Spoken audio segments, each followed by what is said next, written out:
Estoy buscando a mi bisabuelo, Bernardo Ramírez. Todo el país está lleno de fosas. En todas partes se llevan a cabo ejecuciones.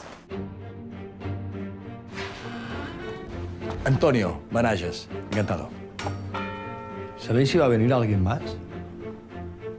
Mi bisabuelo compartió calabozo con su maestro, un tal Benaiges. Se llama imprenta.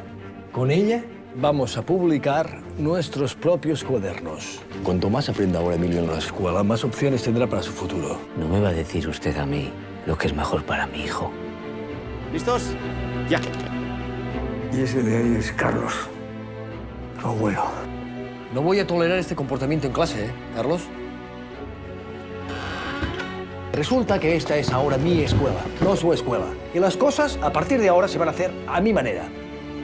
Los niños tienen que ser lo que ellos quieran, pero sobre todo, tienen que ser niños. Eres el maestro más raro que ha pisado nunca este pueblo. En cuanto a tus artículos, tú no tienes un pelo de tonto, Antonio. Y no es buen momento para hacerlo. Estoy perdiendo el tiempo. Puedes buscar. Antonio, a lo mejor deberías irte de aquí. Te has señalado, todo el mundo sabe lo que piensas. A partir de este momento, el ejército toma el control de este pueblo y de toda la provincia. Quiero que todos vayáis a vuestras casas y traigáis cualquier libro o cuaderno de mierda que tenga que ver con este maestro comunista. La caja. Carlos, ¿dónde está Antonio? No pierdas la esperanza. Esperanza tengo, porque no tengo tiempo.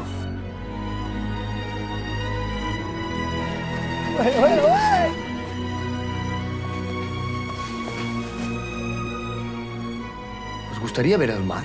Sí. Pues quiero que enseñéis este cuaderno en casa y que vuestros padres lo lean. Que les digáis que este verano el maestro os llevará a ver el mar.